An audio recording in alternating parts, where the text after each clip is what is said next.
So you've had breast surgery. What do you need to do to help yourself recover?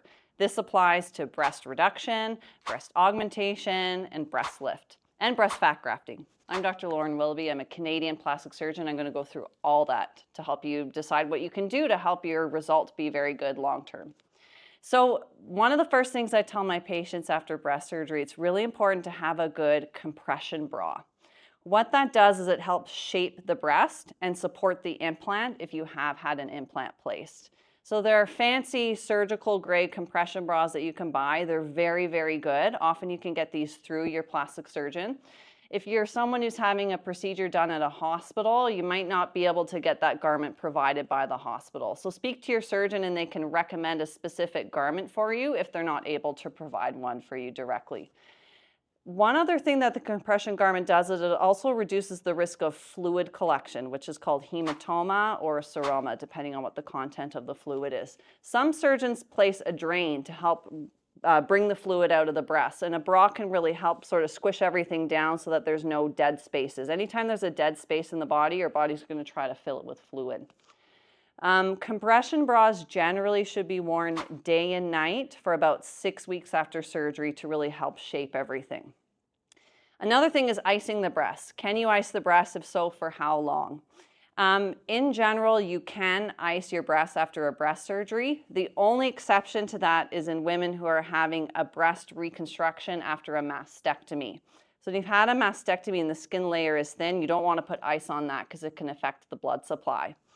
So otherwise, icing breasts is generally a very good technique to help with pain relief after breast surgery. And in general, the rule of thumb is about 15 minutes on for every hour. If you're not sure, just check with your surgeon if you're allowed to ice the breast before you start doing that. Another really common thing that people will ask is exercise. What can I do? Can I lift up my kid? Can I do XYZ exercise? And how long do I have to wait before I go back? So what I usually tell my patients is for the first 3 weeks, you just keep it to walking. The reason is when you start exercising, especially when you do heavy cardiovascular exercise, when your heart rate goes up, your blood pressure will go up. And when that happens, it can increase the risk of getting a bleed after surgery. So for the first 3 weeks where the risk of bleeding is higher, you just keep it to walking. And a really good way to track it is to get a Fitbit or use some sort of a heart rate tracking device and try to keep your heart rate below about 120 beats per minute, ideally even a little bit lower than that. After 3 weeks has passed, it's generally safe to start increasing your physical activity. So if you like to do some light weights or yoga, you can do those sorts of things. The only things that you want to avoid for sure until about 2 months after surgery, if you have an implant, is running and jumping. You don't want anything that's going to jostle the implant. Your body responds to an implant by making a scar layer around it. That scar layer, which we call the capsule or the implant capsule, it takes about 6 weeks to form. So you want to restrict the movement of the implant for that first 6 weeks, and running and jumping can really jostle the implant. So that's why you want to avoid those. After the 2-month period has passed, you can also start thinking about techniques to help improve scarring.